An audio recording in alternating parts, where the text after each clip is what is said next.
Q and pool balls? Check. Pocket singularities? Check. The most creative setups you've ever seen? Check. And I guess Robo-Ky is also here.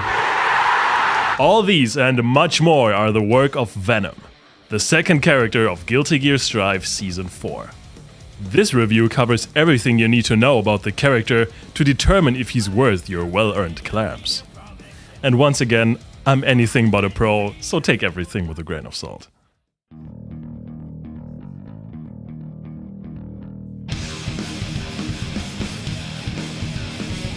Oh boy, here we go again, more Guilty Gear lore. Venom is a man deeply connected to the Assassin's Guild, the centuries-old organization founded by the one and only Slayer.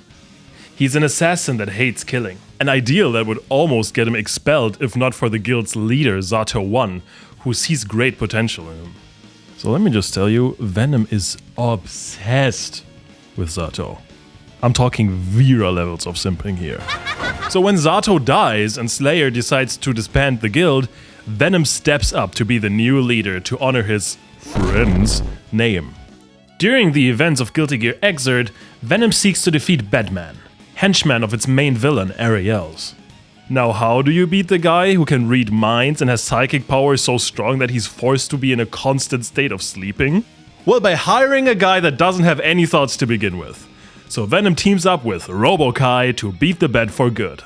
After beating Batman and almost getting themselves killed, Venom and Robo-Ky's head, yeah, that's all that's left of him, team up and open a bakery while protecting their town at night. So they're effectively the Guilty Gear universe's own version of Batman now. In-game, he's a zoner that litters the screen with pool balls and tries to catch you off guard with a variety of obscure and creative setups. So to sum it up, based as fuck, smart as fuck, gay as fuck, moving on.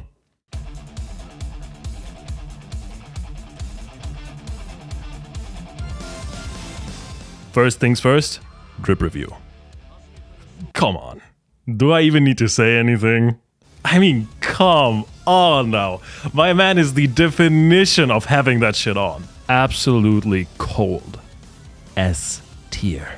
Now reviewing the animations and sound design in isolation is honestly almost impossible. Of course, the intro, outro and super cutscenes are top notch, as they always are, but Venom's in-game animations are mostly ball, and then ball again. And kind of the same goes for the sound design. I mean, it's pool balls. Yay? But that's not really a fair assessment of the character, is it? Not when you can do shit like this.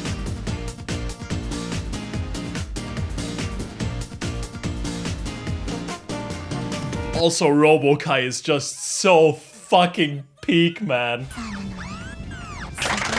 Yeah, just like a piece of perfect puff pastry, his kit is so much greater than the sum of its parts. Once everything comes together, it's a thing of beauty. While Dizzy was giving you a whole meal at the press of a button, it's the simplicity of the individual ingredients that make Venom's kit so special. If you want to eat good, you need to start cooking. Which brings us to the most important part.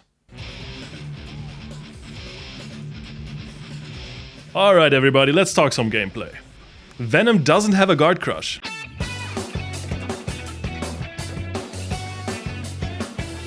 So remember when I said that Dizzy's normals felt pretty unusual? Boy, I had no idea. Let's start with the simple stuff.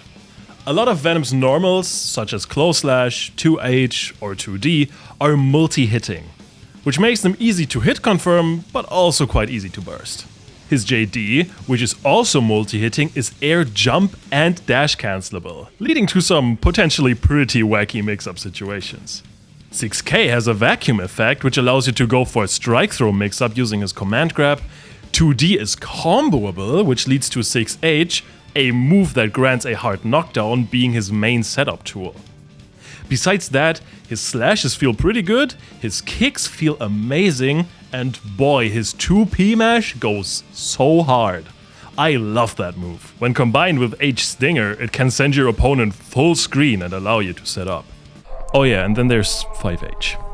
Just his normals alone make a statement that this is a character like no other. His jumping buttons might actually be the most normal part about this kid. Now his special moves are where we start balling. Venom can set balls individually or all at once to send them across the screen. He can summon and then immediately shoot balls. He can summon a ball that does a hit and then places itself. And his command grab turns you, yes, you, into a ball so he can get the perfect setup. His black hole super does more damage the more balls it sucks up. It's a decent combo ender with a lot of damage, but the real highlight here is Dark Angel. This thing is cracked. This is the ball to end all balls. The amount of people that just fold from the sheer presence of this thing is astounding. Now before we talk about his game plan, I just want to say I alone could never do this character justice. He's just way too deep for that. So some parts of the section will instead be provided by my friend Brage. Go check out his videos on Venom, he's been waiting years for his release and he's cooking. Yeah, so Venom's gameplay is... balls? Balls, just so much balls. I balled so hard they thought I was a fucking nutsack. In neutral, Venom is mostly a zoner with good keep-out tools and decent pokes. Setting a ball in one of the 4 possible positions and then hitting it with a normal allows you to cover pretty much any angle imaginable. His stinger is also a good projectile to keep your opponent in place, and sometimes that is really just all it takes to beat people. In case you ever get bored of zoning, just pop Dark Angel and watch your opponent's world fall apart. It is generally advisable to use your zoning tools with care though. Getting jumped on when using heavy stinger too close to the opponent will... well...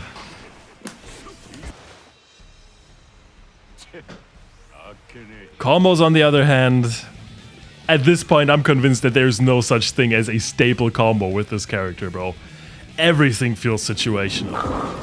I learned this combo as his B&B, but it was such a struggle landing it that eventually I just decided to go for the hard knockdown of semi-charged Q5 instead. And let's be real here. That's what you play the character for anyway. The setups! Venom's set play ranges from pretty simple to batshit fucking insane. The easiest way to execute Oki is getting a hard knockdown, setting up all balls at once, and then raining hellfire upon your opponent.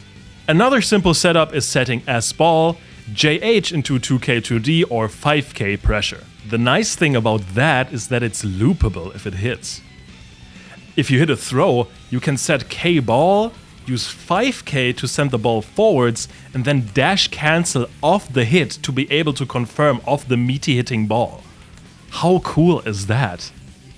Because this character is so incredibly free form, here are a couple more routes to get your creative juices flowing.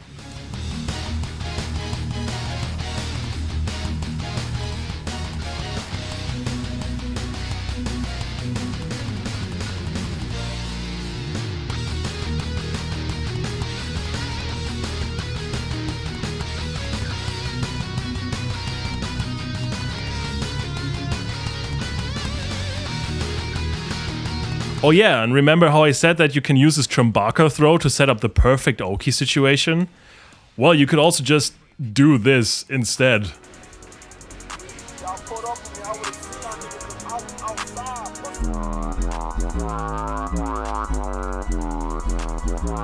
While this Oki game feels like a custom character, being on defense with Venom can be rough. His 2P is great, but not even having a metered reversal option feels pretty bad. A silver lining is that due to his balls being able to confirm things you normally need meter for, you can spend said meter on generic defensive options instead. I could probably keep listing cool pieces of tech and set play for another 5 hours, but I think enough is enough. You get the idea by now. I didn't expect to cross up. Let's try that again. Again! Okay, 3rd time's the charm.